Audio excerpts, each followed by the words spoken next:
I'm walking alone, the streets are empty. The only thing I can see is my own silhouette. I'm getting. So guys, आजको मेरो भिडियोको topic चाहिँ हल्का different हुनेछ. So it's about it cooking chicken. So chicken चाहिँ आज कसरी marinate गर्ने त्यो टाइपको भिडियोहरु छ. So अन्तिमसम्म हेर्नु होला. Okay, so guys, we have here already cut chicken. So मैले यसमा हल्का मिर्च पाउडर हैन स्पाइसी पाउडर हालेको. सो यसमा हामीले के एड गर्छौं भने चाहिँ यो भिनेगर, हल्का भिनेगर यसमा हाल्छौं. आज किचनको लाइट राम्रो नभएको कारणले गर्दा हल्का प्रब्लम भइरहेको छ. तर मैले देखाउन खोजेको सब्जेक्टहरु चाहिँ तपाईले बुझ्नुहुन्छ होला भन्ने मलाई लागिरहेको छ. सो हामीले यसमा चाहिँ के हाल्यौं, सोया सस एड गर्यौं, salt. Okay, salt. Then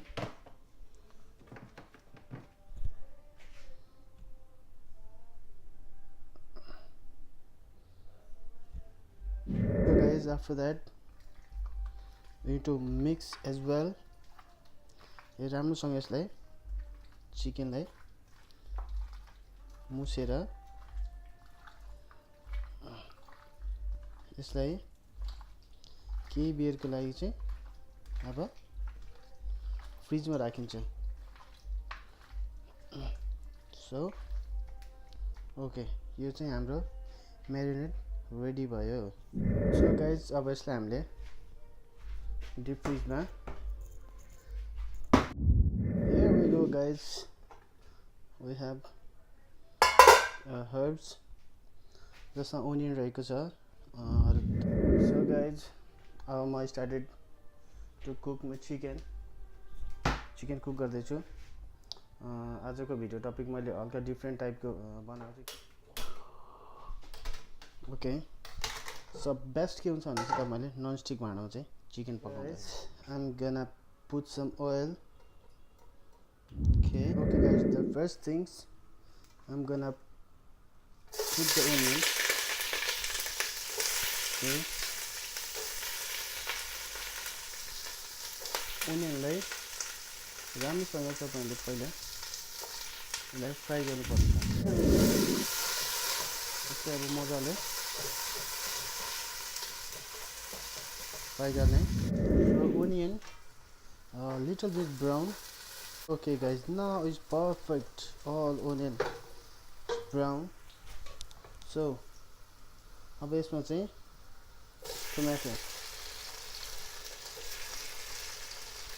र यसलाई राम्रोसँग चलाउनुहोस्. र यसमा तपाईले सल्ट एड गर्नुपर्छ. सल्टले के गर्छ भनेपछि छिटो टमाटरले गल्नलाई चाहिँ मद्दत गर्छ. So I'm gonna put some salt. Okay, then this add. Okay, then some chili powder.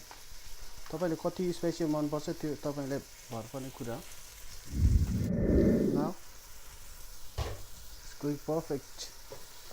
दामी कलर आएको छ र टमाटरलाई पनि गलेको छ. सो यसमा मैले के एड गर्छु भनेपछि यो हामीले मसला तयार गरेछौं, जीरा र अदुवा लसुनको मिक्स. सो यसलाई हामीले राम्रोसँग चलाएर है यसलाई फेरि हामीले अब कभर गरिदिन्छौं. ओके गाइस, अब हामी चेक गर्दैछौं हाम्रो ग्रेभी तयार भइसकेको छ अवस्था. सो अब यसमा हाम्रो जो म्यारिनेटेड चिकन छ त्यसलाई हामीले एड गर्छौं. ओके, सो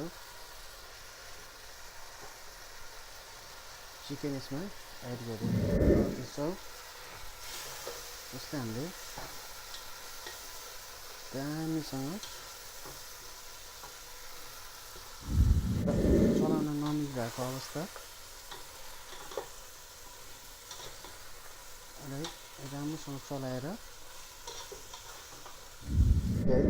सो अलरेडी हाम्रो चिकन चाहिँ अब दामी अवस्थामा फ्राई भइरहेको चिकन चाहिँ भइरहेको अवस्था, चिकन अलमोस्ट तयार भइरहेको अवस्था।